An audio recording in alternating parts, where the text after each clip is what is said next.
ഇനി പാസ്ത ഉണ്ടാക്കുമ്പോൾ ഈ ഒരു രീതി ഉണ്ടാക്കണം. അടിപൊളി ടേസ്റ്റാണ്, പറയാൻ വാക്കുകളില്ല. ഞാൻ ഒരുപാട് തവണ പാസ്ത ഉണ്ടാക്കിയിട്ടുണ്ടെങ്കിലും ഇത്ര അടിപൊളിയായിട്ട് വന്നിട്ടില്ല.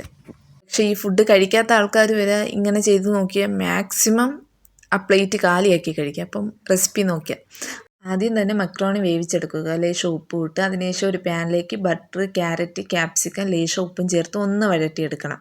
അതേ പാൻ മാറ്റി വെച്ചതിന് ശേഷം അതേ പാനിലേക്ക് തന്നെ വീണ്ടും കുറച്ച് ബട്ടർ ഇട്ട് 1 ടീസ്പൂൺ മൈദാമാവ് ഇട്ട് ഒന്ന് കുറുക്കിയെടുക്കണം. ഒരുപാടൊന്നും കരിഞ്ഞൊന്നും പോകരുത്, ജസ്റ്റ് ഒന്ന് കുറുക്കിയെടുത്താൽ മതി. ഈ കാണുന്ന പരുവത്തിൽ വേണം.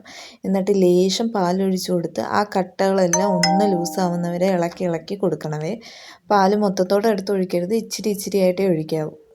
അതിലേക്ക് നമ്മൾ നേരത്തെ വേവിച്ച് വെച്ചിരുന്ന വെജിറ്റബിൾസും ലേശം കുരുമുളക് പൊടിയും ചില്ലി ഫ്ലേക്സും ആവശ്യത്തിന് ഉപ്പും ഇട്ട് ഇളക്കുക.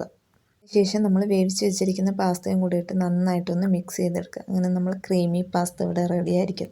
അപ്പോൾ എല്ലാവരും ഒന്ന് ട്രൈ ചെയ്ത് നോക്കണം. സംഭവം അടിപൊളി ടേസ്റ്റാണ്. ഞാൻ ഇതുവരെ കഴിച്ചത് ഏറ്റവും നല്ല പാസ്ത ഇത്.